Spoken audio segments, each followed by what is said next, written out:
Between Vice President Kamala Harris and former President Donald Trump. Their first face-to-face meeting in this presidential election, their first face-to-face meeting ever. A historic race for president upended just weeks ago. President Biden withdrawing after his last debate. Donald Trump now up against a new opponent. The candidates separated by the smallest of margins, essentially tied in the polls nationally and in the key battlegrounds, including right here in Pennsylvania, all still very much in play. The ABC News presidential debate starts right now. This is an ABC News special, the most consequential moment of this campaign. Kamala Harris. Together, we will chart a new way forward. Donald Trump. We will soon be a great nation again. Face to face, historic. The ABC News presidential debate. Here now, David Muir and Lindsay Davis. Good evening, I'm David Muir, and thank you for joining us for tonight's ABC News presidential debate. We want to welcome viewers watching on ABC and around the world tonight. Vice President Kamala Harris and President Donald Trump are just moments away from taking the stage in this unprecedented race for president. And I'm Lindsay Davis. Tonight's meeting could be the most consequential event of their campaigns, with Election Day now less than 2 months away. For Vice President Kamala Harris, this is her first debate since President Biden withdrew from the race on July 21st. Of course, that decision followed his debate against President Donald Trump in June. Since then, this race has taken on an entirely new dynamic. And that brings us to the rules of tonight's debate. 90 minutes with 2 commercial breaks. No topics or questions have been shared with the campaigns. The candidates will have 2 minutes to answer questions, and this is the clock. That's what they'll be seeing. 2 minutes for rebuttals and 1 minute for follow-ups, clarifications, or responses. Their microphones will only be turned on when it's their turn to speak. No pre-written notes allowed. There is no audience here tonight in this hall at the National Constitution Center. This is an intimate setting for 2 candidates who have never met. President Trump won the coin toss. He chose to deliver the final closing statement of the evening. Vice President Harris selected the podium to the right. So let's now welcome the candidates to the stage. Vice President Kamala Harris and President Donald Trump.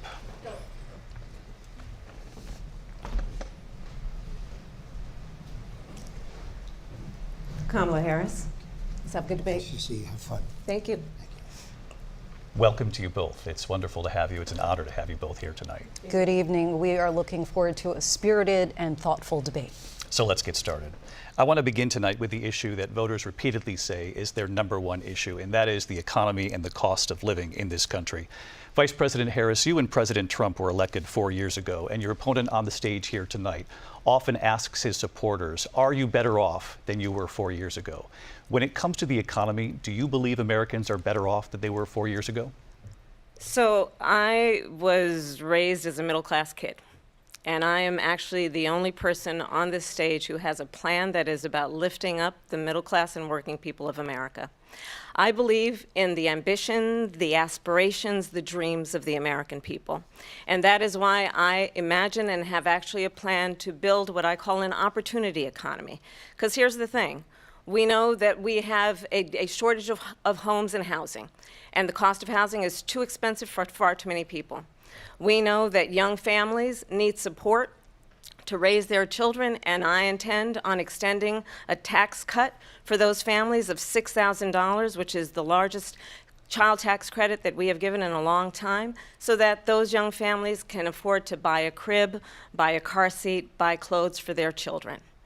My passion, one of them, is small businesses. My mother raised my sister and me, but there was a woman who helped raise us. We call her our second mother. She was a small business owner. I love our small businesses. My plan is to give a $50,000 tax deduction to start up small businesses, knowing they are part of the backbone of America's economy. My opponent, on the other hand, his plan is to do what he has done before, which is to provide a tax cut for billionaires and big corporations, which will result in $5 trillion to America's deficit. My opponent has a plan that I call the Trump's sales tax, which would be a 20% tax on everyday goods that you rely on to get through the month.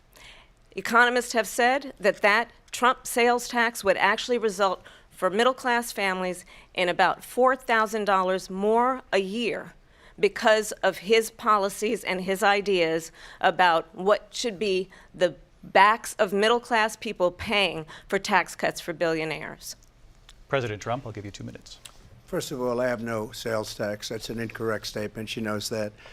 We're doing tariffs on other countries. Other countries are going to finally, after 75 years, pay us back for all that we've done for the world. And the tariff will be substantial in some cases. They took in billions and billions of dollars, as you know, from China. In fact, they never took the tariff off because there was so much money they can't. It would totally destroy everything that they've set out to do. They're taking in billions of dollars from China and other places. They've left the tariffs on. When I had tariffs, and yet I had no inflation. Look, we've had a terrible economy because inflation which is really known as a country buster. It breaks up countries. We have inflation like very few people have ever seen before, probably the worst in our nation's history. We were at 21%, but that's being generous because many things are 50, 60, 70, and 80% higher than they were just a few years ago. This has been a disaster for people, for the middle class, but for every class. On top of that, we have millions of people pouring into our country from prisons and jails, from mental institutions and insane asylums, and they're coming in and they're taking jobs that are occupied right now by African Americans and Hispanics, and also unions. Unions are going to be affected very soon. And you see what's happening. You see what's happening with towns throughout the United States. You look at Springfield, Ohio. You look at Aurora in Colorado. They are taking over the towns. They're taking over buildings. They're going in violently. These are the people that Xi and Biden led into our country, and they're destroying our country. They're dangerous. They're at the highest level of criminality, and we have to get them out. We have to get them out fast. I created one of the greatest economies in the history of our country. I'll do it again and even better. We are going to get to immigration and border security during this debate, but I would like to let Vice President Harris respond on the economy here. Well, I would love to. Let's talk about what Donald Trump left us. Donald Trump left us the worst unemployment since the Great Depression. Donald Trump left us the worst public health epidemic in a century. Donald Trump left us the worst attack on our democracy since the Civil War. And what we have done is clean up Donald Trump's mess. What we have done and what I intend to do is build on what we know are the aspirations and the hopes of the American people. But I'm going to tell you all in this debate tonight, you're going to hear from the same old tired playbook, a bunch of lies, grievances, and name-calling. What you're going to hear tonight is a detailed and dangerous plan called Project 2025 that the former president intends on implementing if he were elected again. I believe very strongly that the American people want a president who understands the importance of bringing us together, knowing we have so much more in common than what separates us. And I pledge to you to be a president for all Americans. President Trump will give you a minute here to respond. Number one, I have nothing to do, as you know, and as she knows better than anyone, I have nothing to do with Project 2025. That's out there. I haven't read it. I don't want to read it purposely. I'm not going to read it. This was a group of people that got together. They came up with some ideas, I guess some good, some bad, but it makes no difference. I have nothing to do. Everybody knows I'm an open book. Everybody knows what I'm going to do. Cut taxes very substantially and create a great economy like I did before. We had the greatest economy. We got hit with a pandemic, and the pandemic was not since 1917, where 100 million people died, has there been anything like it. We did a phenomenal job with the pandemic. We handed them over a country where the economy and where the stock market was higher than it was before the pandemic came in. Nobody's ever seen anything like it. We made ventilators for the entire world. We got gowns, we got masks, we did things that nobody thought possible. And people give me credit for rebuilding the military. They give me credit for a lot of things, but not enough credit for the great job we did with the pandemic. But the only jobs they got were bounce back jobs. These were jobs bounce back, and it bounced back and it went to their benefit. But I was the one that created them. They know it, and so does everybody else. Vice President Harris, I'll let you respond. So Donald Trump has no plan for you. And when you look at his economic plan, it's all about tax breaks for the richest people. I am offering what I describe as an opportunity economy, and the best economists in our country, if not the world, have reviewed our relative plans for the future of America. What Goldman Sachs has said is that Donald Trump's plan would make the economy worse, mine would strengthen the economy. What the Wharton School has said is Donald Trump's plan would actually explode the deficit. 16 Nobel laureates have described his economic plan as something that would increase inflation and by the middle of next year would invite a recession. You just have to look at where we are and where we stand on the issues. And I'd invite you to know that Donald Trump actually has no plan for you because he is more interested in defending himself than he is in looking out for you. That's just a soundbite. They gave her that to say. Look, I went to the Wharton School of Finance, and many of those professors, the top professors, think my plan is a brilliant plan. It's a great plan. It's a plan that's going to bring up our worth, our value as a country. It's going to make people want to be able to go and work and create jobs and create a lot of good, solid money for our country. And just to finish off, she doesn't have a plan. She copied Biden's plan, and it's like 4 sentences, like run, spot, run. 4 sentences that are just, oh, we'll try and lower taxes. She doesn't have a plan. Take a look at her plan. She doesn't have a plan. Mr. President, I do want to drill down on something you both brought up. The Vice President brought up your tariffs. You responded, and let's drill down on this because your plan is what she calls is essentially a national sales tax. Your proposal calls for tariffs, as you pointed out here, on foreign imports across the board. You recently said that you might double your plan, imposing tariffs up to 20% on goods coming into this country. As you know, many economists say that with tariffs at that level, costs are then passed on to the consumer. Vice President Harris has argued it'll mean higher prices on gas, food, clothing, medication, arguing it costs the typical family nearly $4,000 a year. Do you believe Americans can afford higher prices because of tariffs? They're not going to have higher prices. What's going to have and who's going to have higher prices is China and all of the countries that have been ripping us off for years. I was the only president ever. China was paying us hundreds of billions of dollars, and so were other countries. And, you know, if she doesn't like them, they should have gone out and they should have immediately cut the tariffs. But those tariffs are there 3.5 years now under their administration. We are going to take in billions of dollars, hundreds of billions of dollars. I had no inflation, virtually no inflation. They had the highest inflation perhaps in the history of our country because I've never seen a worse period of time. People can't go out and buy cereal or bacon or eggs or anything else.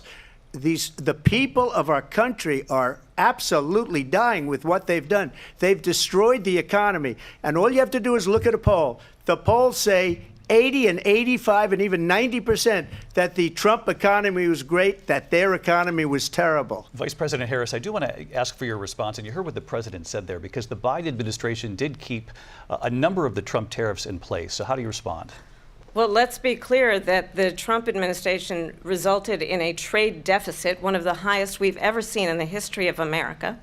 He invited trade wars. You want to talk about his deal with China? What he ended up doing is under Donald Trump's presidency, he ended up selling American chips to China to help them improve and modernize their military, basically sold us out, when a policy about China should be in making sure the United States of America wins the competition for the 21st century, which means focusing on the details of what that requires, focusing on relationships with our allies, focusing on investing in American-based technology so that we win the race on AI, on quantum computing, focusing on what we need to do to support America's workforce so that we don't end up having, on the short end of the stick, in terms of workers' rights. But what Donald Trump did, let's talk about this, with COVID, is he actually thanked President Xi for what he did during COVID. Look at his tweet. Thank you, President Xi, exclamation point, when we know that Xi was responsible for lacking and not giving us transparency about the origins of COVID. President Trump, I'll let you respond. First of all, they bought their chips from Taiwan. We hardly make chips anymore because of philosophies like they have and policies like they have. I don't say her because she has no policy. Everything that she believed 3 years ago and 4 years ago is out the window. She's going to my philosophy now. In fact, I was going to send her a MAGA hat. She's gone to my philosophy. But if she ever got elected, she'd change it. And it will be the end of our country. She's a Marxist. Everybody knows she's a Marxist. Her father's a Marxist professor in economics, and he taught her well. But when you look at what she's done to our country, and when you look at these millions and millions of people that are pouring into our country monthly, where it's, I believe, 21 million people, not the 15 that people say, and I think it's a lot higher than the 21. That's bigger than New York State pouring in. And just look at what they're doing to our country. They're criminals. Many of these people coming in are criminals. And that's bad for our economy, too. You know, you mentioned before, we'll talk about immigration later. Well, bad immigration is the worst thing that can happen to our economy. They have, and she has, destroyed our country with policy that's insane. Almost policy that you'd say they have to hate our country. President Trump, thank you. Lindsay? I want to turn to the issue of abortion. President Trump, you've often touted that you were able to kill Roe v. Wade. Last year, you said that you were proud to be the most pro-life president in American history. Then last month, you said that your administration would be great for women and their reproductive rights. In your home state of Florida, you surprised many with regard to your 6-week abortion ban because you initially had said that it was too short. And you said, quote, I'm going to be voting that we need more than 6 weeks. But then the very next day, you reversed course and said you would vote to support the 6-week ban. Vice President Harris says that women shouldn't trust you on the issue of abortion because you've changed your position so many times. Therefore, why should they trust you? Well, the reason I'm doing that vote is because the plan is, as you know, the vote is, they have abortion in the 9th month. They even have, and you can look at the governor of West Virginia, the previous governor of West Virginia, not the current governor, who's doing an excellent job, but the governor before, he said the baby will be born and we will decide what to do with the baby. In other words, we'll execute the baby. And that's why I did that, because that predominates, because they're radical. The Democrats are radical in that. And her vice presidential pick, which I think was a horrible pick, by the way, for our country, because he is really out of it. But her vice presidential pick says abortion in the 9th month is absolutely fine. He also says execution after birth. It's execution, no longer abortion, because the baby is born, is okay. And that's not okay with me, hence the vote. But what I did is something for 52 years they've been trying to get Roe v. Wade into the states. And through the genius and heart and strength of 6 Supreme Court justices, we were able to do that. Now, I believe in the exceptions for rape, incest, and life of the mother. I believe strongly in it. Ronald Reagan did also. 85% of Republicans do. Exceptions. Very important. But we were able to get it, and now states are voting on it. And for the first time, you're going to see, look, this is an issue that's torn our country apart for 52 years. Every legal scholar, every Democrat, every Republican, liberal, conservative, they all wanted this issue to be brought back to the states where the people could vote. And that's what happened. Now, Ohio, the vote was somewhat liberal. Kansas, the vote was somewhat liberal, much more liberal than people would have thought. But each individual state is voting. It's the vote of the people now. It's not tied up in the federal government. I did a great service in doing it. It took courage to do it. And the Supreme Court had great courage in doing it. And I give tremendous credit to those 6 justices. There is no state in this country where it is legal to kill a baby after it's born. Madam Vice President, I want to get your response to President Trump. Well, as I said, you're going to hear a bunch of lies, and that's not actually a surprising fact. Let's understand how we got here. Donald Trump hand-selected 3 members of the United States Supreme Court with the intention that they would undo the protections of Roe v. Wade. And they did exactly as he intended. And now in over 20 states, there are Trump abortion bans, which make it criminal for a doctor or nurse to provide health care. In one state, it provides prison for life. Trump abortion bans that make no exception even for rape and incest, which understand what that means. A survivor of a crime of violation to their body does not have the right to make a decision about what happens to their body next. That is immoral. And one does not have to abandon their faith or deeply held beliefs to agree. The government, and Donald Trump certainly, should not be telling a woman what to do with her body. I have talked with women around our country. You want to talk about this is what people wanted? Pregnant women who want to carry a pregnancy to term, suffering from a miscarriage, being denied care in an emergency room because the healthcare providers are afraid they might go to jail, and she's bleeding out in a car in the parking lot? She didn't want that. Her husband didn't want that. A 12 or 13-year-old survivor of incest being forced to carry a pregnancy to term? They don't want that. And I pledge to you, when Congress passes a bill to put back in place the protections of Roe v. Wade, as President of the United States, I will proudly sign it into law. But understand, if Donald Trump were to be reelected, he will sign a national abortion ban. Understand, in his Project 2025, there would be a national abortion, a monitor that would be monitoring your pregnancies, your miscarriages. I think the American people believe that certain freedoms, in particular the freedom to make decisions about one's own body, should not be made by the government. Thank you, Vice President Harris. Well, there she goes again. It's a lie.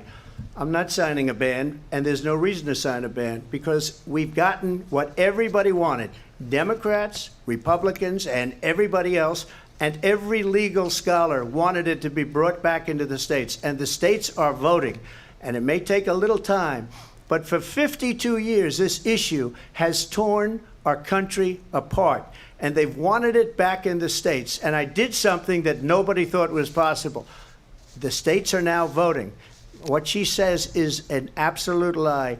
And as far as the abortion ban, no, I'm not in favor of abortion ban, but it doesn't matter, because this issue has now been taken over by the states. Would you veto a national abortion ban if it came to Well, I your won't desk? have to, because again, two things. Number one, she said she'll go back to Congress. She'll never get the vote. It's impossible for her to get the vote, especially now with the 50-50, and essentially 50-50 in both Senate and the House. She's not going to get the vote. She can't get the vote. She won't even come close to it. So it's just talk. You know what it reminds me of? When they said they're going to get student loans terminated, and it ended up being a total catastrophe. The student loans, and then her, I think probably her boss, if you call him a boss, he spends all his time on the beach. But look, her boss went out and said, we'll do it again. We'll do it a different way. And he went out, got rejected again by the Supreme Court. So all these students got taunted with this whole thing about this whole idea, and how unfair that would have been. Part of the reason they lost to the millions and millions of people that had to pay off their student loans. They didn't get it for free, but they were saying it's the same way that they talked about that they talk about abortion. But if I could just get a yes or no, because your running mate, J.D. Vance, has said that you would veto it if it did come to your desk. Well, I didn't discuss it with J.D. In all fairness, J.D., and I don't mind if he has a certain view, but I think he was speaking for me, but I really didn't. Look, we don't have to discuss it, because she'd never be able to get it, just like she couldn't get student loans. They couldn't get student loans. They didn't even come close to getting student loans. They taunted young people and a lot of other people that had loans. They can never get this approved. So it doesn't matter what she says about going to Congress. Well, wonderful. Let's go to Congress. Do it. But the fact is that for years they wanted to get it out of Congress and out of the federal government, and we did something that everybody said couldn't be done. And now you have a vote of the people on abortion. Vice President Harris, I want to give you your time to respond, but I do want to ask, would you support any restrictions on a woman's right to an abortion? I absolutely support reinstating the protections of Roe v. Wade, and as you rightly mentioned, nowhere in America is a woman carrying a pregnancy to term and asking for an abortion. That is not happening. It's insulting to the women of America. And understand what has been happening under Donald Trump's abortion bans. Couples who pray and dream of having a family are being denied IVF treatments. What is happening in our country? Working people, working women, who are working 1 or 2 jobs, who can barely afford childcare as it is, have to travel to another state to get on a plane sitting next to strangers to go and get the health care she needs. Barely can afford to do it, and what you are putting her through is unconscionable. And the people of America have not, the majority of Americans believe in a woman's right to make decisions about her own body. And that is why in every state where this issue has been on the ballot, in red and blue states both, the people of America have voted for freedom. Vice President Harris, Excuse me, I thank have you. to respond. Another lie. It's another lie. I have been a leader on IVF, which is fertilization. The IVF, I have been a leader.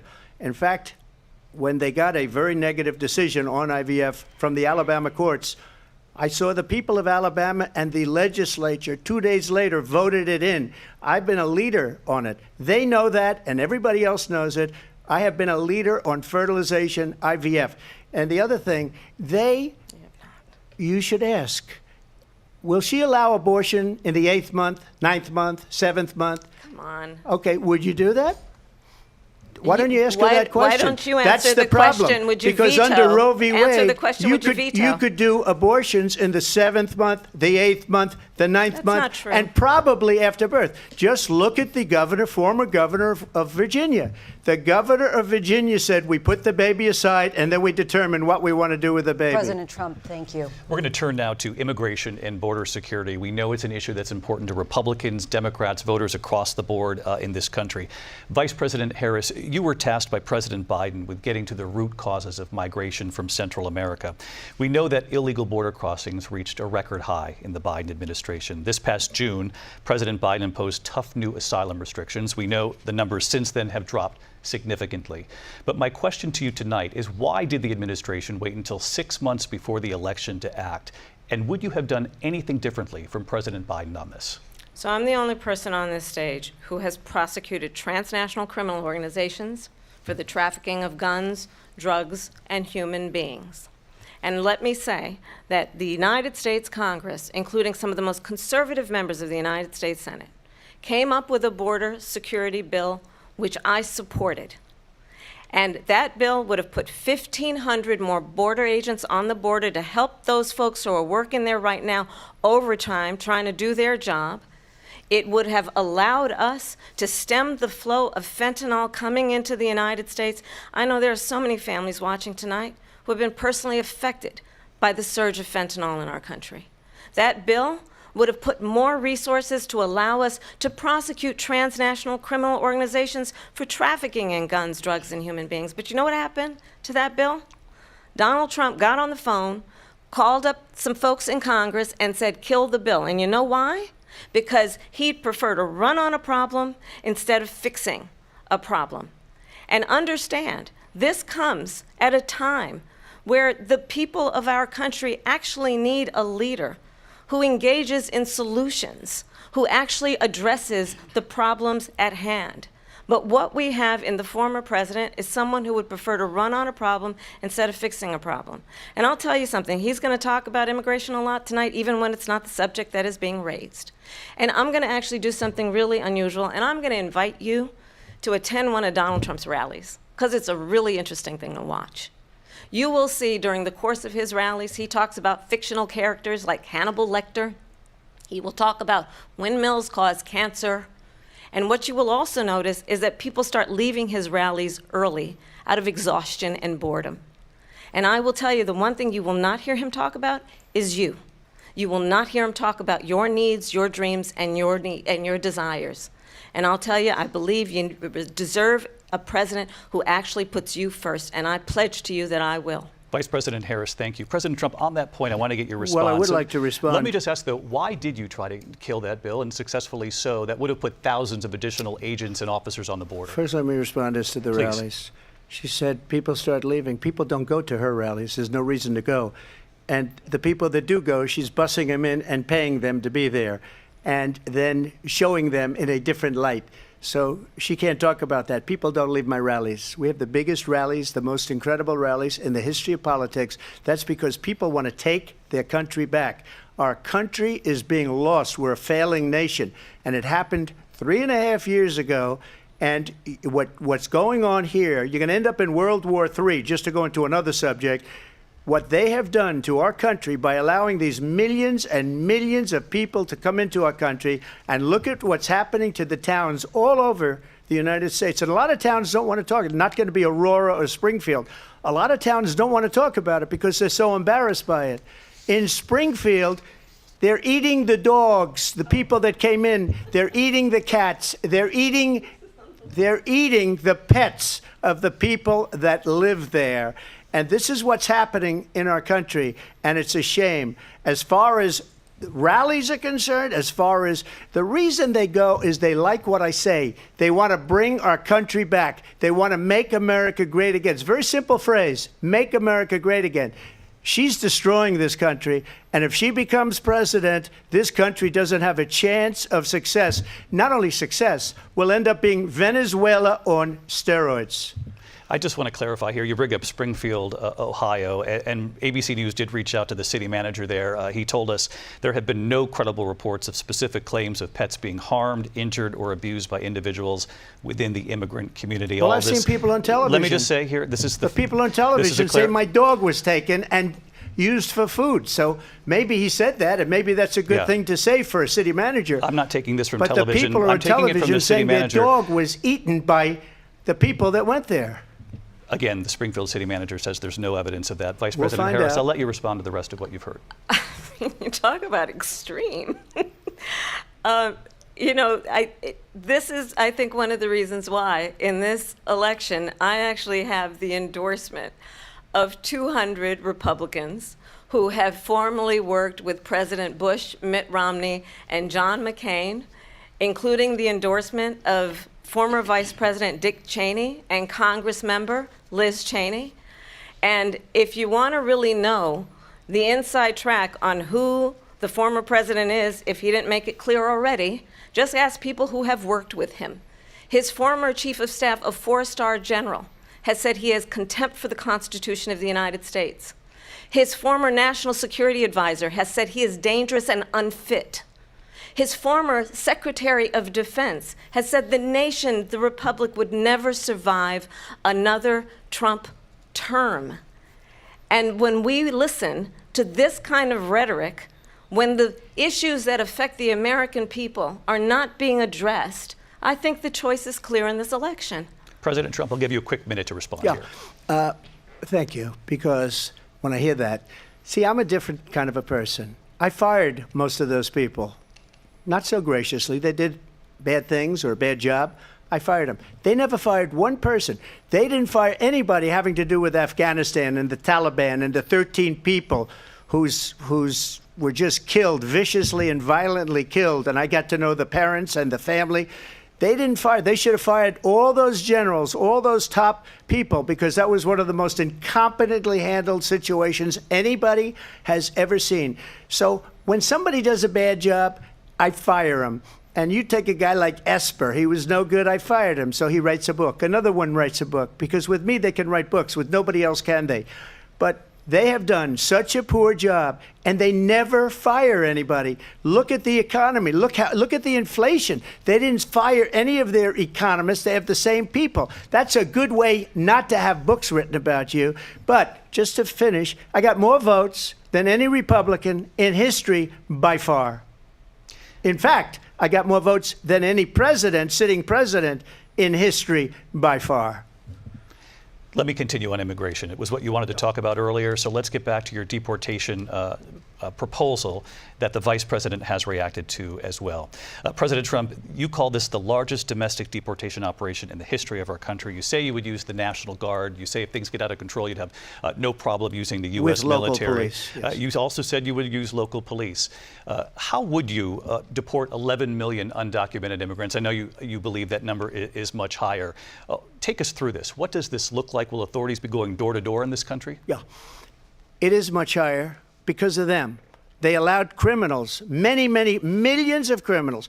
They allowed terrorists. They allowed common street criminals. They allowed people to come in, drug dealers, to come into our country. And they're now in the United States and told by their countries like Venezuela, don't ever come back or we're going to kill you. Do you know that crime in Venezuela and crime in countries all over the world is way down?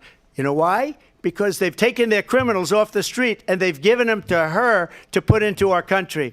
And this will be one of the greatest mistakes in history for them to allow. And I think they probably did it because they think they're going to get votes, but it's not worth it because they're destroying the fabric of our country by what they've done. There's never been anything done like this at all. They've destroyed the fabric of our country. Millions of people let in. And all over the world, crime is down all over the world except here. Crime here is up and through the roof. Despite their fraudulent statements that they made, crime in this country is through the roof. And we have a new form of crime. It's called migrant crime. And it's happening at levels that nobody thought possible. President Trump, as you know, the FBI says overall violent crime is actually coming down in this country. But Vice Excuse me, President the Harris, FBI they were defrauding statements. They didn't include the worst cities. They didn't include the cities with the worst crime. It was a fraud. Just like their number of 818,000 jobs that they said they created turned out to be a fraud. President Trump, thank you. I'll let you respond, Vice President Harris. Well, I think this is so rich coming from someone who has been prosecuted for national security crimes, economic crimes, election interference, has been found liable for sexual assault, and his next big court appearance is in November at his own criminal sentencing.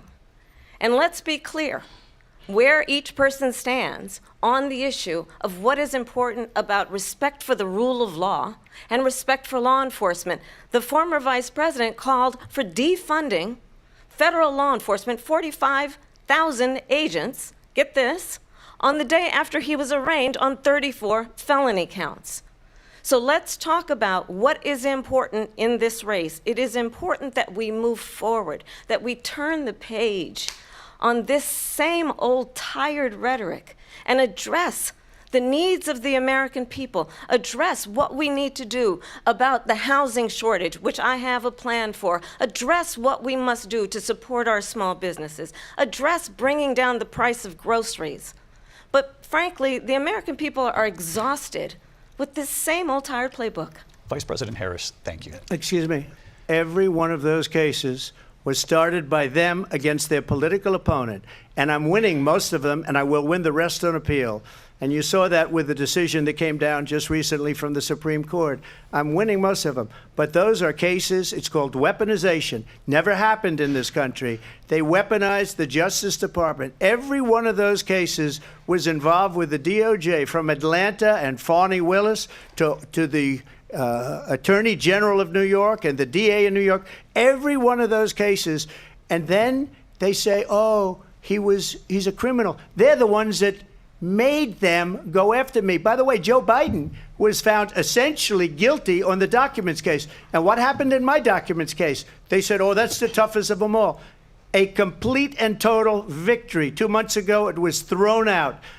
It's weaponization, and they used it, and it's never happened in this country. They used it to try and win an election. They're fake cases. President Trump, thank you. A really quick response here, Vice President Harris, on this notion of weaponization of the Justice Department. Well, let's talk about extreme and understand the context in which this election in 2024 is taking place. The United States Supreme Court recently ruled that the former president would essentially be immune from any misconduct if he were to enter the White House again. Understand, this is someone who has openly said he would terminate, I'm quoting, terminate the Constitution of the United States, that he would weaponize the Department of Justice against his political enemies. Someone who has openly expressed disdain for members of our military. Understand what it would mean if Donald Trump were back in the White House with no guardrails, because certainly we know now the court won't stop him. We know J.D. Vance is not going to stop him. It's up to the American people Vice President to stop Harris, him. Thank you. Lindsay? Vice President Harris, in your last run for president. This is the one that weaponized, not me. She weaponized. I probably took a bullet to the head because of the things that they say about me. They talk about democracy. I'm a threat to democracy. They're the threat to democracy with a fake Russia investigation that went nowhere. We have a lot to get to. Lindsay? Vice President Harris, in your last run for president, you said you wanted to ban fracking. Now you don't. You wanted mandatory government buyback programs for assault weapons. Now your campaign says you don't. You supported decriminalizing border crossings. Now you're taking a harder line. I know you say that your values have not changed. So then why have so many of your policy positions changed? So my values have not changed, and I'm going to discuss every at least every point that you've made. But in particular, let's talk about fracking because we're here in Pennsylvania. I made that very clear in 2020. I will not ban fracking.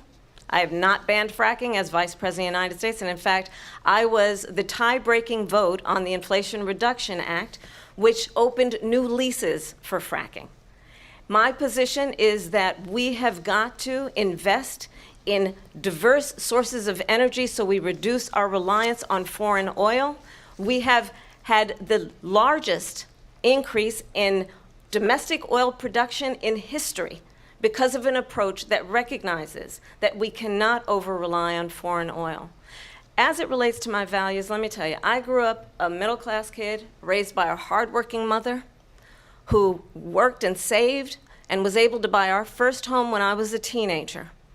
The values I bring to the importance of home ownership, knowing not everybody got handed $400 million on a silver platter and then filed bankruptcy 6 times, is a value that I bring to my work to say we are going to work with the private sector and home builders to increase 3 million homes, increase by 3 million homes by the end of my first term. My work that is related to having a friend when I was in high school who was sexually assaulted by her stepfather. And my focus then on protecting women and children from violent crime is based on a value that is deeply grounded in the importance of standing up for those who are most vulnerable. My work that is about protecting Social Security and Medicare is based on long-standing work that I have done, protecting seniors from scams. My values have not changed. And what is important is that there is a president who actually brings values and a perspective that is about lifting people up and not beating people down and name-calling. The true measure of the leader is the leader who actually understands the strength is not in beating people down, it's in lifting people up. I intend to be that president. President Trump, your Well, response? first of all, I wasn't given $400 million. I wish I was. My father was a Brooklyn builder, Brooklyn, Queens, and a great father, and I learned a lot from him. But I was given a fraction of that, a tiny fraction, and I built it into many, many billions of dollars, many, many billions. And when people see it, they are even surprised. So we don't have to talk about that. Fracking, she's been against it for 12 years. Defund the police, she's been against that forever. She gave all that stuff up very wrongly, very horribly, and everybody's laughing at it, okay? They're all laughing at it. She gave up at least 12 and probably 14 or 15 different policies. Like, she was big on defund the police. In Minnesota, she went out, wait a minute, I'm talking now, if you don't mind, please. Does that sound familiar? She went out in Minnesota and wanted to let criminals that killed people, that burned down Minneapolis, she went out and raised money to get them out of jail.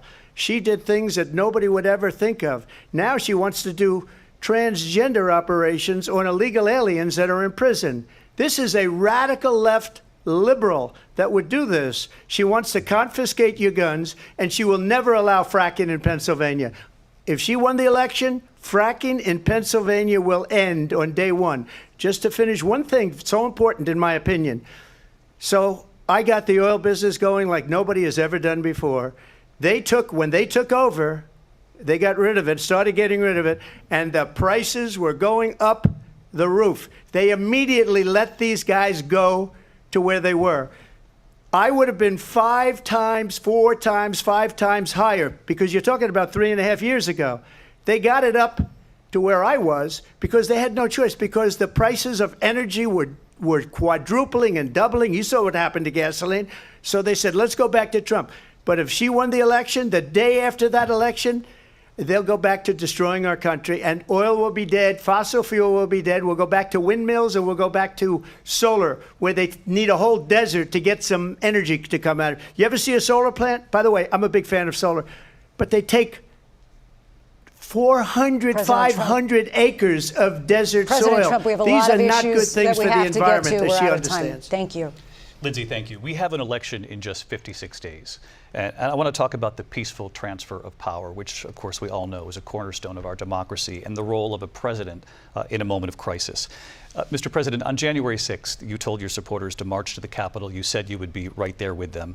The country and the world saw what played out at the Capitol that day, the officers coming under attack. Aides in the West Wing say you watched it unfold on television off the Oval Office. You did send out tweets, but it was more than 2 hours before you sent out that video message telling your supporters to go home. Is there anything you regret about what you did on that day? You just said a thing that isn't covered. Peacefully and patriotically, I said during my speech, not later on. Peacefully and patriotically. And nobody on the other side was killed.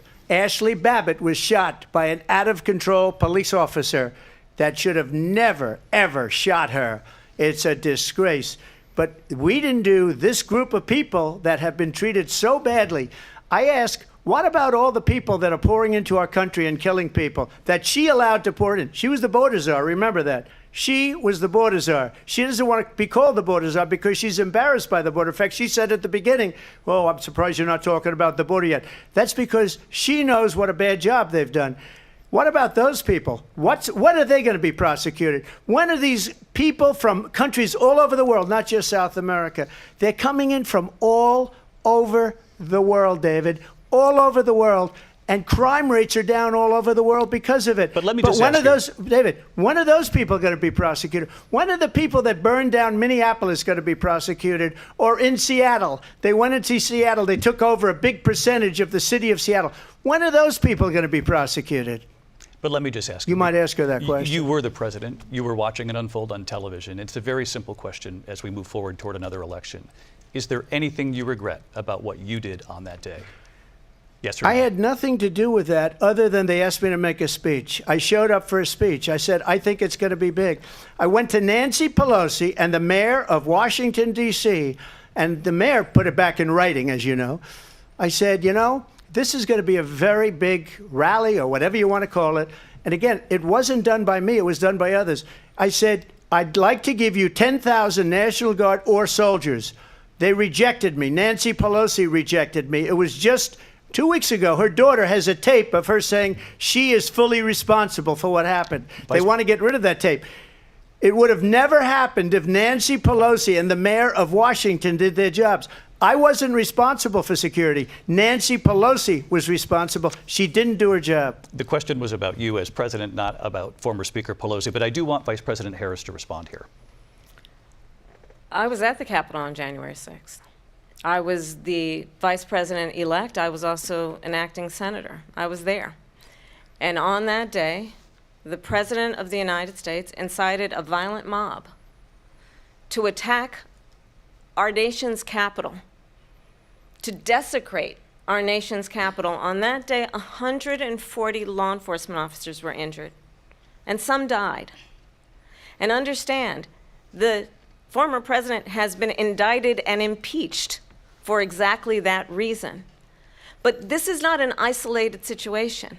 Let's remember Charlottesville, where there was a mob of people carrying tiki torches, spewing anti-Semitic hate.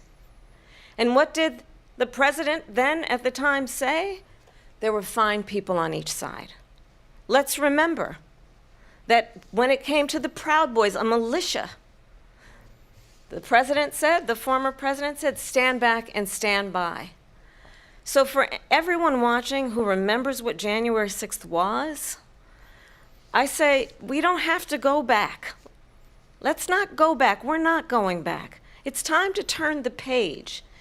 And if that was a bridge too far for you, well, there is a place in our campaign for you to stand for country, to stand for our democracy, to stand for rule of law, and to end the chaos, and to end the approach that is about attacking the foundations of our democracy because you don't like the outcome. And be clear on that point.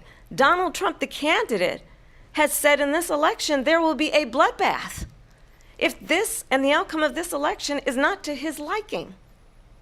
Let's turn the page on this. Let's not go back. Let's chart a course for the future and not go backwards to the past. Let me just follow up here. It was a different term, and it was a term that related to energy because they have destroyed our energy business. That was where bloodbath was. Also, on Charlottesville, that story has been, as you would say, debunked. Laura Ingraham, Sean Hannity, Jesse, all of these people, they covered it. If they go an extra sentence, they will see it was perfect. It was debunked in almost every newspaper, but they still bring it up, just like they bring 2025 up. They bring all of this stuff up. I ask you this. You talk about the Capitol. Why are we allowing these millions of people to come through on the southern border? How come she's not doing anything? And I'll tell you what I would do, and I would be very proud to do it. I would say we would both leave this debate right now. I'd like to see her go down to Washington, D.C. during this debate because we're wasting a lot of time. Go down to, because she's been so bad, it's so ridiculous. Go down to Washington, D.C. and let her sign a bill to close up the border because they have the right to do it. They don't need bills. They have the right to do it. The President of the United States, you'll get him out of bed. You'll wake him up at 4 o'clock in the afternoon. You'll say, come on down to the office. Let's sign a bill. If he signs a bill that the border is closed, all he has to do is say it to the Border Patrol, who are phenomenal. If they do that, the border is closed. Mr. Those President, people are killing many people, unlike J6. We talked immigration here tonight. I do want to focus on this next issue to both of you because it really brings us this into focus, truth in these times that we're living in. Mr. President, for 3.5 years after you lost the 2020 election, you repeatedly falsely claimed that you won, many times saying you won in a landslide.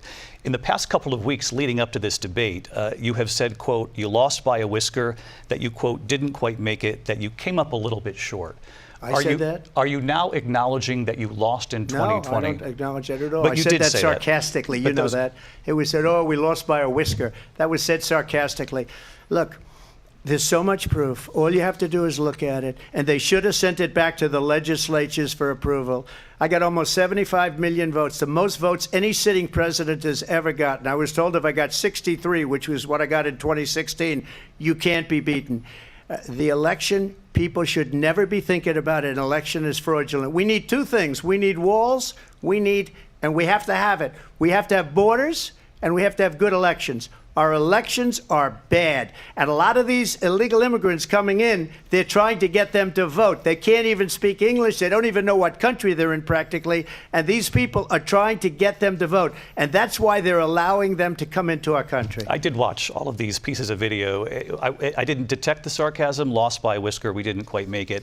And we should just point out here as clarification, and you know this, you and your allies, 60 cases in front of many judges, many of them Republican. No judge looked at it. And said they there was said no we didn't have widespread fraud. standing. That's the other thing.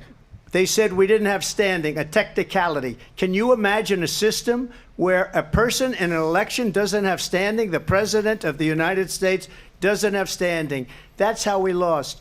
If you look at the facts, and I'd love to have you'll do a special on it.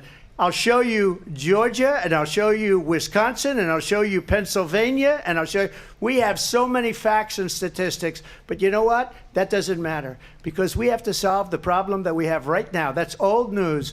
And the problem that we have right now is we have a nation in decline, and they have put it into decline. We have a nation that is dying, David. Mr. President, thank you. Vice President Harris, you heard the president there tonight. He said he didn't say that he lost by a whisker. So he still believes he did not lose the election that was won by President Biden and yourself.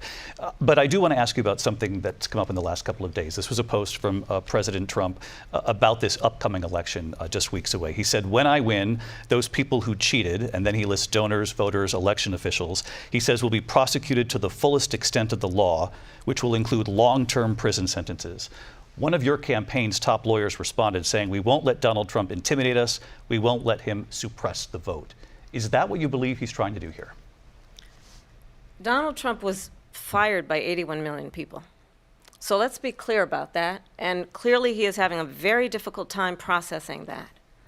But we cannot afford to have a president of the United States who attempts, as he did in the past, to upend the will of the voters in a free and fair election. And I'm going to tell you that I have traveled the world as Vice President of the United States, and world leaders are laughing at Donald Trump. I have talked with military leaders, some of whom worked with you, and they say you're a disgrace. And when you then talk in this way in a presidential debate and deny what over and over again are court cases you have lost because you did in fact lose that election, it leads one to believe that perhaps we do not have in the candidate to my right the temperament or the ability to not be confused about fact. That's deeply troubling, and the American people deserve better. I'll give you 1 minute to respond, Mr. President. Let me just say about world leaders. Viktor Orban, one of the most respected men, they call him a strong man. He's a tough person, smart. Prime Minister of Hungary. They said, why is the whole world blowing up? 3 years ago it wasn't. Why is it blowing up? He said, because you need Trump back as president. They were afraid of him. China was afraid, and I don't like to use the word afraid, but I'm just quoting him. China was afraid of him. North Korea was afraid of him.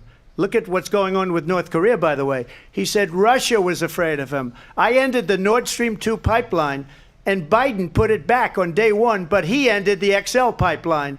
The XL pipeline in our country, he ended that. But he let the Russians build a pipeline going all over Europe and heading into Germany, the biggest pipeline in the world. Look, Viktor Orban said it. He said the most respected, most feared person is Donald Trump. We had no problems when Trump was president. But when this weak, pathetic man that you saw at a debate just a few months ago, that if he weren't in that debate, he'd be running instead of her. She got no votes. He got 14 million votes. What you did, you talk about a threat to democracy. He got 14 million votes, and they threw him out of office. And you know what? I'll give you a little secret. He hates her. He can't stand her. But he got 14 million votes. They threw him out. She got 0 votes. And when she ran, she was the first one to leave because she failed. And now she's running. I don't understand it, but I'm okay with it because your time is I think up. we're going to do very well. We've got a lot more to get to. Turning now to the Israel-Hamas war and the hostages who are still being held, Americans among them. Vice President Harris, in December, you said, quote, Israel has a right to defend itself, but you added, quote, it matters how, saying international humanitarian law must be respected. Israel must do more to protect innocent civilians. You said that 9 months ago. Now an estimated 40,000 Palestinians are dead. Nearly 100 hostages remain. Just last week, Prime Minister Benjamin Netanyahu said there's not a deal in the making. President Biden has not been able to break through the stalemate. How would you do it? Well, let's understand how we got here. On October 7, Hamas, a terrorist organization, slaughtered 1,200 Israelis. Many of them young people who were simply attending a concert. Women were horribly raped. And so absolutely, I said then, I say now, Israel has a right to defend itself. We would. And how it does so matters. Because it is also true, far too many innocent Palestinians have been killed. Children, mothers. What we know is that this war must end. It must end immediately, and the way it will end is we need a ceasefire deal and we need the hostages out. And so we will continue to work around the clock on that. Work around the clock also understanding that we must chart a course for a two-state solution. And in that solution, there must be security for the Israeli people and Israel, and in equal measure for the Palestinians. But the one thing I will assure you always, I will always give Israel the ability to defend itself, in particular as it relates to Iran and any threat that Iran and its proxies pose to Israel. But we must have a two-state solution where we can rebuild Gaza, where the Palestinians have security, self-determination, and the dignity they so rightly deserve. President Trump, how would you negotiate with Netanyahu and also Hamas in order to get the hostages out and prevent the killing of more innocent civilians in Gaza? If I were president, it would have never started. If I were president, Russia would have never, ever, I know Putin very well, he would have never, and there was no threat of it either, by the way, for 4 years, have gone into Ukraine and killed millions of people when you add it up, far worse than people understand what's going on over there. But when she mentions about Israel, all of a sudden, She hates Israel. She wouldn't even meet with Netanyahu when he went to Congress to make a very important speech. She refused to be there because she was at a sorority party of hers. She wanted to go to the sorority party. She hates Israel. If she's president, I believe that Israel will not exist within 2 years from now. And I've been pretty good at predictions, and I hope I'm wrong about that one. She hates Israel. At the same time, in her own way, she hates the Arab population because the whole place is going to get blown up. Arabs, Jewish people, Israel. Israel will be gone. It would have never happened. Iran was broke under Donald Trump. Now Iran has $300 billion because they took off all the sanctions that I had. Iran had no money for Hamas or Hezbollah or any of the 28 different spheres of terror. And they are spheres of terror, horrible terror. They had no money. It was a big story, and you know it. You covered it very well, actually. They had no money for terror. They were broke. Now they're a rich nation. And now what they're doing is they're spreading that money around. Look at what's happening with the Houthis and Yemen. Look at what's going on in the Middle East. This would have never happened. I will get that settled and fast, and I'll get the war with Ukraine and Russia ended. If I'm president-elect, I'll get it done before even becoming president. Vice President Harris, he says you hate Israel. That's absolutely not true. I have my entire career and life supported Israel and the Israeli people. He knows that. He's trying to, again, divide and distract from the reality, which is it is very well known that Donald Trump is weak and wrong on national security and foreign policy. It is well known that he admires dictators, wants to be a dictator on day one, according to himself. It is well known that he said of Putin that he can do whatever the hell he wants and go into Ukraine. It is well known that he said when Russia went into Ukraine, it was brilliant. It is well known he exchanged love letters with Kim Jong-un. And it is absolutely well known that these dictators and autocrats are rooting for you to be president again because they're so clear. They can manipulate you with flattery and favors. And that is why so many military leaders who you have worked with have told me you are a disgrace. That is why we understand that we have to have a president who is not consistently weak and wrong on Vice national President security, Harris. including the importance of upholding and respecting in highest regard our military. Vice President Harris, thank you. They're the ones, and she's the one that caused it, that's weak on national security by allowing every nation last month for the year, 168 different countries sending people into our country. Their crime rates are way down. Putin endorsed her last week, said, I hope she wins. And I think he meant it because what he's gotten away with is absolutely incredible. It wouldn't have happened with me. The leaders of other countries think that they're weak and incompetent, and they are. They're grossly incompetent. And I just ask one question. Why does Biden go in and kill the Keystone Pipeline and approve the single biggest deal that Russia's ever made, Nord Stream 2, the biggest pipeline anywhere in the world going to Germany and all over Europe? Because they're weak and they're ineffective.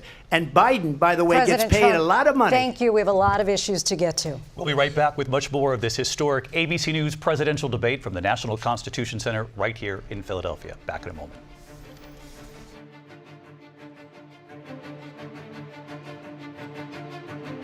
The ABC News presidential debate will continue after this.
Live from the National Constitution Center in Philadelphia, Pennsylvania.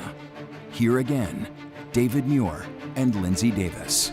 Welcome back to this historic ABC News presidential debate tonight. We're going to continue here, and I want to turn to the war in Ukraine. We're now 2.5 years into this conflict. Mr. President, it has been the position of the Biden administration that we must defend Ukraine from Russia, from Vladimir Putin, to defend their sovereignty, their democracy, that it's in America's best interest to do so, arguing that if Putin wins, he may be emboldened to move even further into other countries. You have said you would solve this war in 24 hours. You said so just before the break tonight. How exactly would you do that? And I want to ask you a very simple question tonight. Do you want Ukraine to win this war?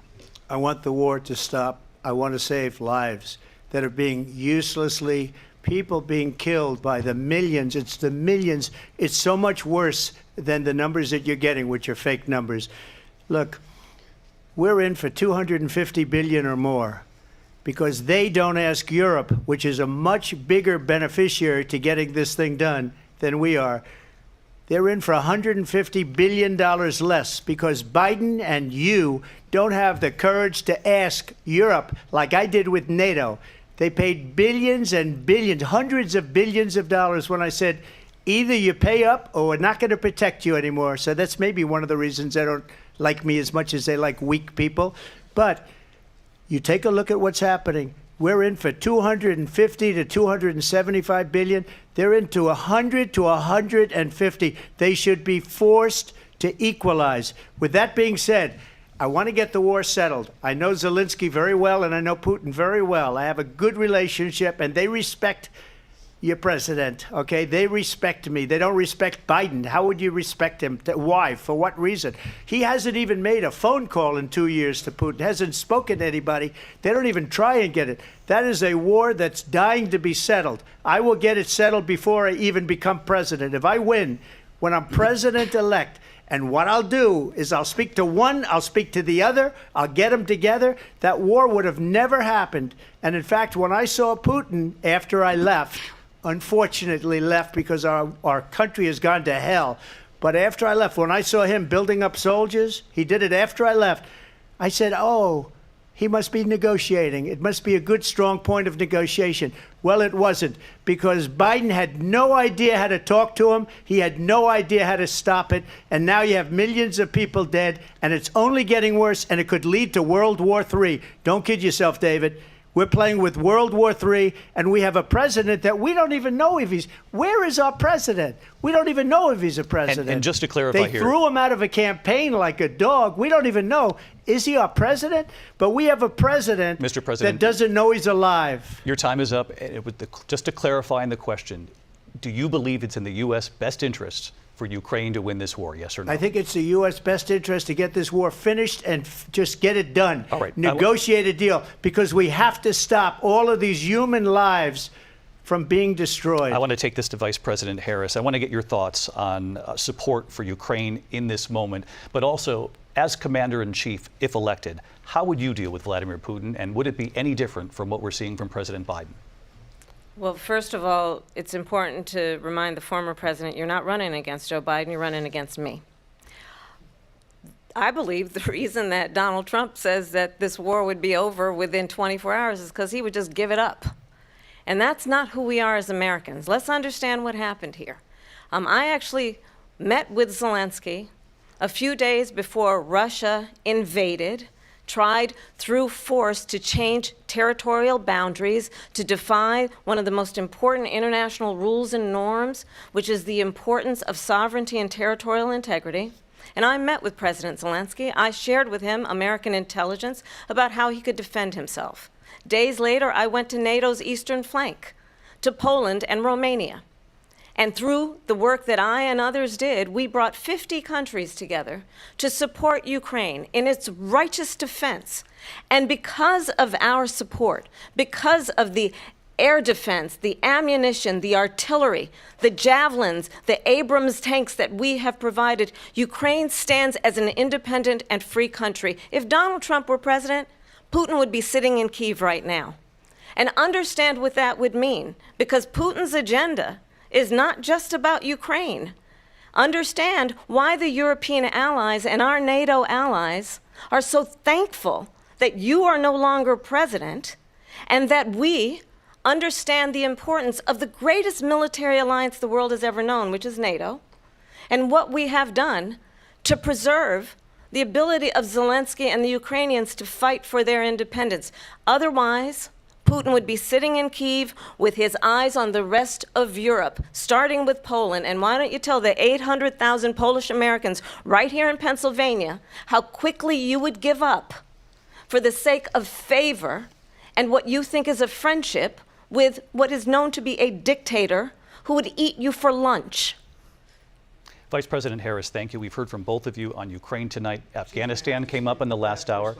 I wanted her to respond to something you said earlier, and please, I'll give you a minute here.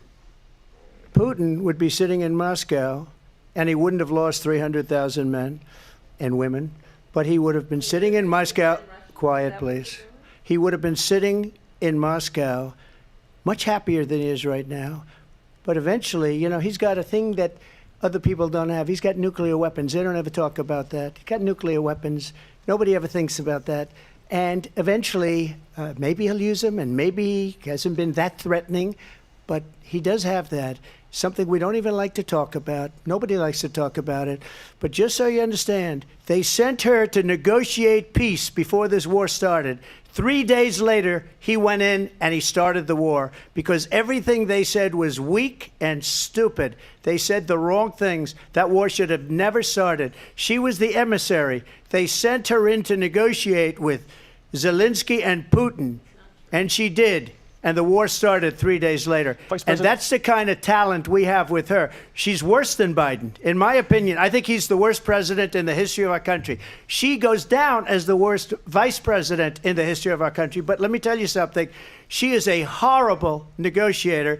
They sent her in to negotiate. As soon as they left, Putin did the invasion. President Trump, thank you. You did bring up something. You said she went to negotiate with Vladimir Putin. Vice President Harris, have you ever met Vladimir Putin? Can you clarify tonight? Yet again, I said it at the beginning of this debate, you're going to hear a bunch of lies coming from this fellow. And that is another one. When I went to meet with President Zelensky, I've now met with him over 5 times. The reality is it has been about standing as America always should, as a leader upholding international rules and norms, as a leader who shows strength, understanding that the alliances we have around the world are dependent on our ability to look out for our friends and not favor our enemies because you adore strong men instead of caring about democracy. And that is very much what is at stake here. The President of the United States is Commander-in-Chief. And the American people have a right to rely on a president who understands the significance of America's role and responsibility in terms of ensuring that there is stability and ensuring we stand up for our principles and not sell them for the benefit of personal flattery. We've talked about Ukraine and Vladimir Putin. I do want to talk about Afghanistan. It came up in the first hour of this debate. I want to move on to Afghanistan. Stoltenberg said Trump did the most amazing thing I've ever seen. He got these countries, the 28 countries at the time, to pay up. He said, I've never seen. He's the head of NATO. He said, I've never seen. For years, we were paying almost all of NATO. We were being ripped off by European nations, both on trade and on NATO. I got them to pay up by saying one of the statements you made before, if you don't pay, we're not going to protect you. President Otherwise, Trump. we would have never gotten it. He said it was one of the most incredible jobs that he's ever seen done. Thank you. I want to turn to Afghanistan. It came up in the first hour of the debate, and we witnessed a poignant moment today on Capitol Hill, honoring the soldiers who died in the chaotic withdrawal from Afghanistan. I do want to ask the Vice President, do you believe you bear any responsibility in the way that withdrawal played out? Well, I will tell you, I agreed with President Biden's decision to pull out of Afghanistan. 4 presidents said they would, and Joe Biden did. And as a result, America's taxpayers are not paying the $300 million a day we were paying for that endless war. And as of today, there is not one member of the United States military who is in active duty in a combat zone in any war zone around the world, the first time this century. But let's understand how we got to where we are. Donald Trump, when he was president, negotiated one of the weakest deals you can imagine. He calls himself a deal maker. Even his national security advisor said it was a weak, terrible deal. And here's how it went down. He bypassed the Afghan government. He negotiated directly with a terrorist organization called the Taliban. The negotiation involved the Taliban getting 5,000 Taliban terrorists released. And get this, and the president at the time invited the Taliban to Camp David, a place of storied significance for us as Americans, a place where we honor the importance of American diplomacy, where we invite and receive respected world leaders. And this former president, as president, invited them to Camp David because he does not again appreciate the role and responsibility of the President of the United States to be commander-in-chief with a level of respect. And this gets back to the point of how he has consistently disparaged and demeaned members of our military, fallen soldiers, and the work that we must do to uphold the strength and the respect of the United States of America around the world. Vice President Harris, thank you. President Trump, your response to her saying that you began the negotiations with the Taliban. So, if you take a look at that period of time, the Taliban was killing our soldiers, a lot of them, with snipers. And I got involved with the Taliban because the Taliban was doing the killing. That's the fighting force within Afghanistan. They don't bother doing that because, they deal with the wrong people all the time. But I got involved. And Abdul is the head of the Taliban. He is still the head of the Taliban. And I told Abdul, don't do it anymore. You do it anymore, you're going to have problems. And he said, why do you send me a picture of my house? I said, you're going to have to figure that out, Abdul. And for 18 months, we had nobody killed. We did have an agreement negotiated by Mike Pompeo. It was a very good agreement. The reason it was good, we were getting out. We would have been out faster than them, but we wouldn't have lost the soldiers. We wouldn't have left many Americans behind, and we wouldn't have left $85 billion worth of brand new, beautiful military equipment behind. And just to finish, they blew it. The agreement said you have to do this, and they didn't do it. The agreement was terminated by us because they didn't do what they were supposed to do. I want to move on. And these people did the worst withdrawal and, in my opinion, the most embarrassing moment in the history of our country. And by the way, that's why Russia attacked Ukraine, because they saw how incompetent she and her boss are. President Trump, thank you. I want to move on now to race and politics in this country. Mr. President, you recently said of Vice President Harris, quote, I didn't know she was black until a number of years ago when she happened to turn black, and now she wants to be known as black. I want to ask a bigger picture question here tonight. Why do you believe it's appropriate to weigh in on the racial identity of your opponent? I don't, and I don't care. I don't care what she is. I don't care. You make a big deal out of something, I couldn't care less. Whatever she wants to be is okay with me. But those were your words, so I'm asking. I don't know. I mean, all I can say is I read where she was not black, that she put out, and I'll say that. And then I read that she was black, and that's okay. Either one was okay with me. That's up to her. That's up to her. Vice President Harris, your thoughts on this? I think it's, honestly, I think it's a tragedy that we have someone who wants to be president who has consistently, over the course of his career, attempted to use race to divide the American people. I do believe that the vast majority of us know that we have so much more in common than what separates us, and we don't want this kind of approach that is just constantly trying to divide us, and especially by race. And let's remember how Donald Trump started. He was he owned buildings, and he was investigated because he refused to rent property to black families. Let's remember, this is the same individual who took out a full-page ad in the New York Times calling for the execution of 5 young black and Latino boys who were innocent, the Central Park 5. Took out a full-page ad calling for their execution. This is the same individual who spread birther lies about the first black president of the United States. And I think the American people want better than that, want better than this, want someone who understands, as I do, I travel our country.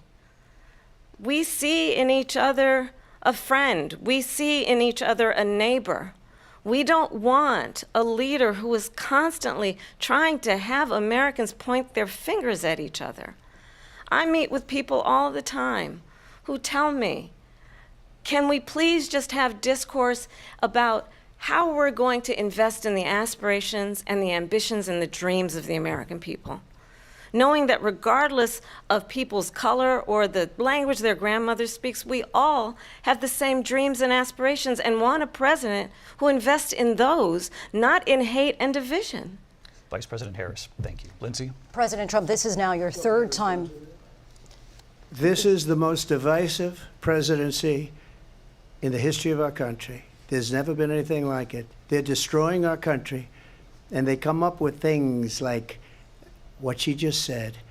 Going back many, many years, when a lot of people, including Mayor Bloomberg, agreed with me on the Central Park Five, they admitted, they said, they pled guilty. And I said, well, if they pled guilty, they badly hurt a person, killed a person ultimately. And if they pled guilty, then they pled, we're not guilty.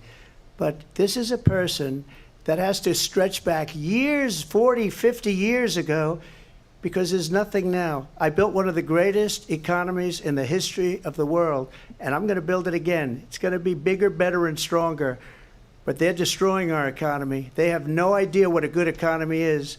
Their oil policies, every single policy. And remember this, she is Biden. You know, she's trying to get away from Biden. I don't know the gentleman, she says. She is Biden. The worst inflation we've ever had, a horrible economy because inflation has made it so bad, and she can't get away with that. Thank you. Your time is up, Lindsay. I want to respond to that, though. I want to just respond briefly.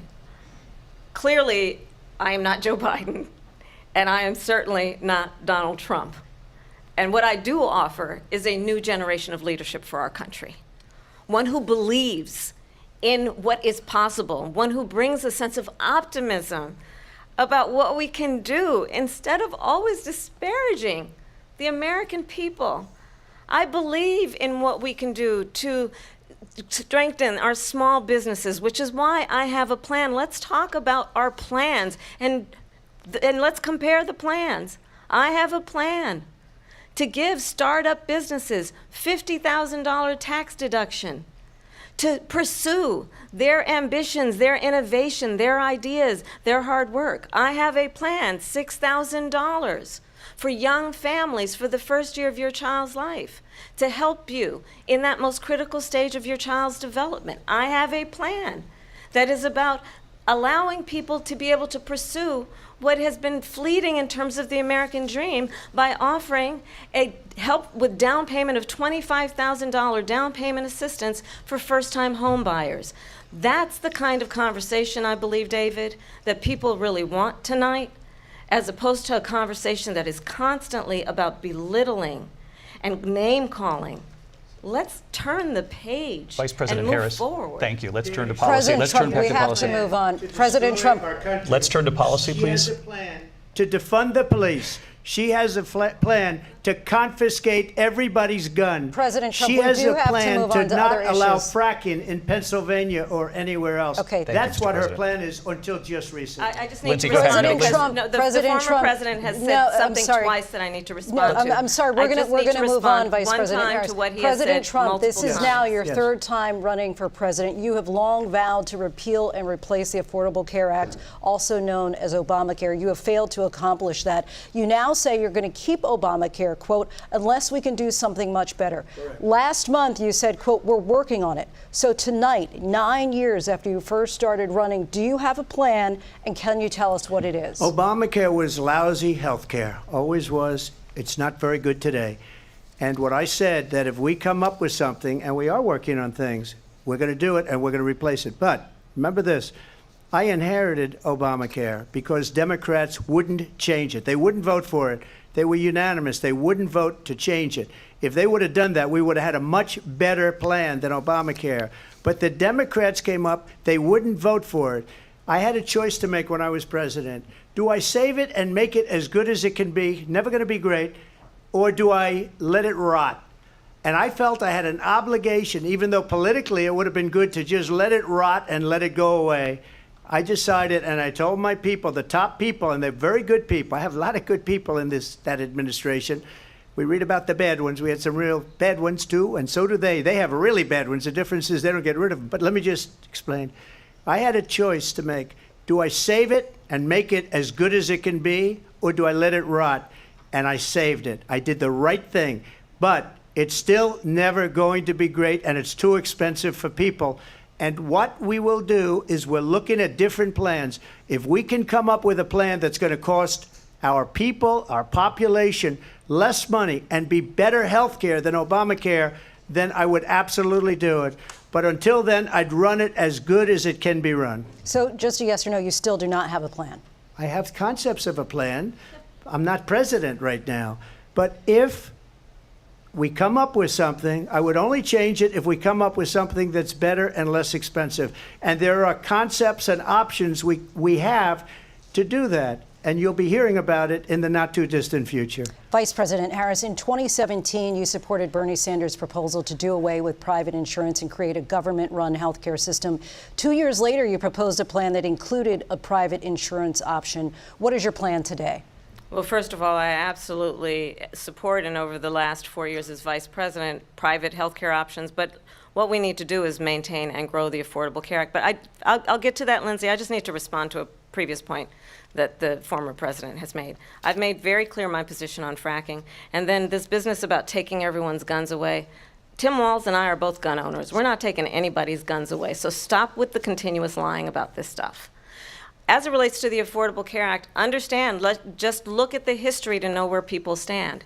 When Donald Trump was president, 60 times he tried to get rid of the Affordable Care Act. 60 times. I was a senator at the time when I will never forget the early morning hours when it was up for a vote in the United States Senate. And the late, great John McCain, who you have disparaged as being, you don't like him, you said, at the time because he got caught. He was an American hero. The late, great John McCain, I will never forget that night, walked onto the Senate floor and said, no, you don't. No, you don't. No, you don't get rid of the Affordable Care Act. You have no plan. And what the Affordable Care Act has done is eliminate the ability of insurance companies to deny people with pre-existing conditions. I don't have to tell the people watching tonight, you remember what that was like? Remember when an insurance company could deny if a child had asthma, if someone was a breast cancer survivor, if a grandparent had diabetes? And thankfully, as I've been vice president, and we over the last 4 years have strengthened the Affordable Care Act, we have allowed for the first time Medicare to negotiate drug prices on behalf of you, the American people. Donald Trump said he was going to allow Medicare to negotiate drug prices. He never did. We did. And now we have capped the cost of insulin at $35 a month. Since I've been vice president, we have capped the cost of prescription medication for seniors at $2,000 a year. And when I am president, we will do that for all people, understanding that the value I bring to this is that access to health care should be a right and not just a privilege of those who can afford it. And the plan has to be to strengthen the Affordable Care Act, not get rid of it, Vice pass as President prologue Harris, thank in terms you. of where Donald Trump stands on that. I want to move to an issue that's important for a lot She made of... a mistake. Number one, John McCain fought Obamacare for 10 years. But it wasn't only him. It were all of the Democrats that kept it going. And you know what? We can do much better than Obamacare, much less money. But she won't improve private insurance for people, private medical insurance. That's another thing she doesn't want to get. People Trump are paying privately for insurance that have worked hard and made money, and they want to have private. She wants everybody to be on government insurance where you wait 6 months for an operation that you need immediately. President Trump, thank you. We have another issue that we'd like to get to that's important for a number of Americans, in particular younger voters, and that's climate change. President Trump, with regard to the environment, you say that we have to have clean air and clean water. Vice President Harris, you call climate change an existential threat. The question to you both tonight is, what would you do to fight climate change? And Vice President Harris, we'll start with you. 1 minute for you each. Well, the former president had said that climate change is a hoax. And what we know is that it is very real. You ask anyone who lives in a state who has experienced these extreme weather occurrences, who now is either being denied home insurance or it's being jacked up. You ask anybody who has been the victim of what that means in terms of losing their home, having nowhere to go.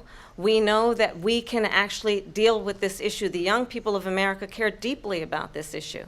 And I am proud that as vice president over the last 4 years, we have invested $1 trillion in a clean energy economy, while we have also increased domestic gas production to historic levels. We have created over 800,000 new manufacturing jobs while I have been vice president. We have invested in clean energy to the point that we are opening up factories around the world. Donald Trump said he was going to create manufacturing jobs. He lost manufacturing jobs.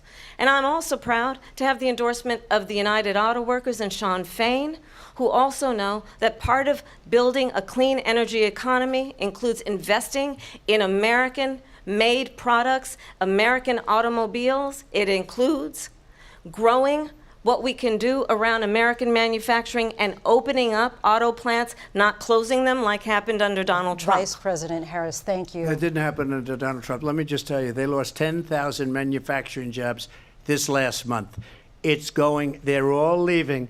They're building big auto plants in Mexico, in many cases owned by China. They're building these massive plants, and they think they're going to sell their cars into the United States because of these people. What they have given to China is unbelievable.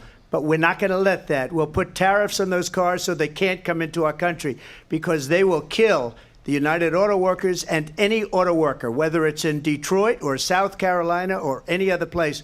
What they've done to business and manufacturing in this country is horrible. We have nothing because they refuse. You know, Biden doesn't go after people because supposedly China paid him millions of dollars. He's afraid to do it. Between him and his son, they get all this money from Ukraine. They get all this money from all of these different countries. And then you wonder, why is he so loyal to this one, that one, Ukraine, China? Why is he? Why did he get $3.5 million from the mayor of Moscow's wife? Why did she pay him $3.5 million? This is a crooked administration, and they're selling our country down the tubes. President Trump, thank you. Thank you. We'll be right back with closing statements from both of our candidates. An historic night, this ABC News presidential debate from Philadelphia. Back in a moment.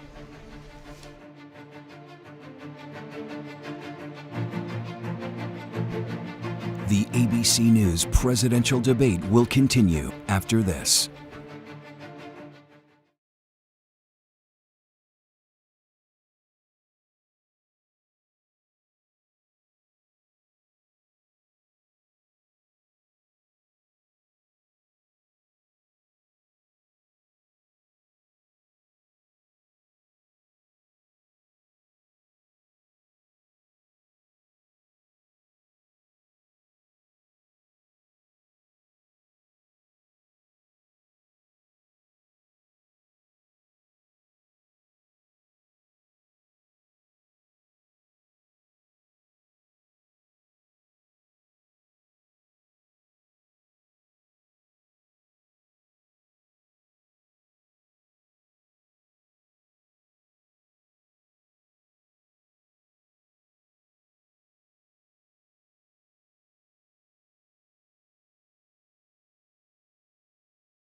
live from the National Constitution Center in Philadelphia, Pennsylvania. Here again, David Muir and Lindsay Davis. Welcome back tonight. The time has come for closing statements, and Vice President Harris, we begin with you. So I think you've heard tonight two very different visions for our country.